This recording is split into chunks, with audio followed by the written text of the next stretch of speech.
বাংলাদেশকে কিভাবে বিনির্মাণ করতে চায়, বাংলাদেশকে কিভাবে একটি নতুন দেশ হিসেবে গড়ে তুলতে চায়, সেই কথা বলতে এসেছে।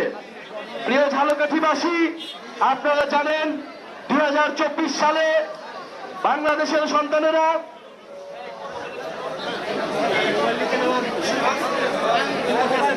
বাংলাদেশের ছাত্র জনতা বুকে রক্ত ঢেলে দেশের জন্য স্বাধীনতা এবং মুক্তি নিয়ে এসেছিল। ঝালকাঠিবাসীর সন্তানেরাও বুক চিতিয়ে লড়াই করেছিল।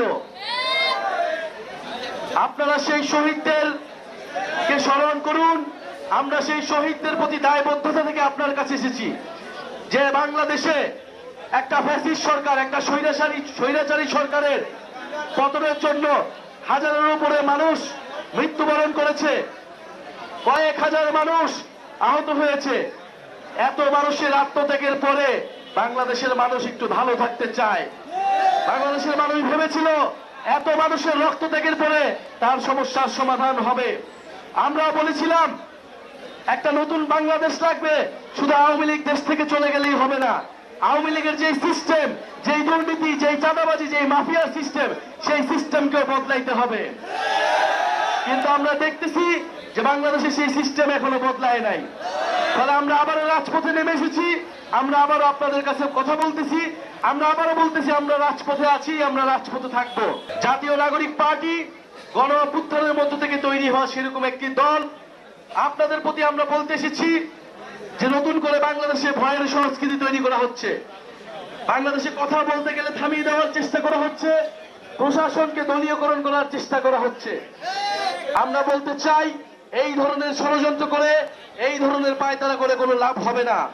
বাংলাদেশের ছাত্র জনতা রাজপথে নেমেছে, রক্ত দিয়েছে, আবারও রাজপথে নামার জন্য প্রস্তুত রয়েছে। কিন্তু আমরা বারবার রাজপথে নামতে চাই না। আমরা দেশের ভিতরে বিভাজন চাই না।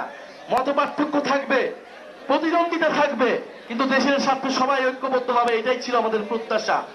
কিন্তু যদি জনগণের বিরুদ্ধে কেউ দাঁড়ায় তাহলে তার সাথে ঐক্য করা কোনো সম্ভব নয়। প্রিয় ঝালকাঠিবাসী, আজকে আমরা অল্প সময়ের জন্য আপনাদের কাছে এসেছি, তাই হয়তো আপনাদের সব কথা আমরা শুনতে পাচ্ছি না।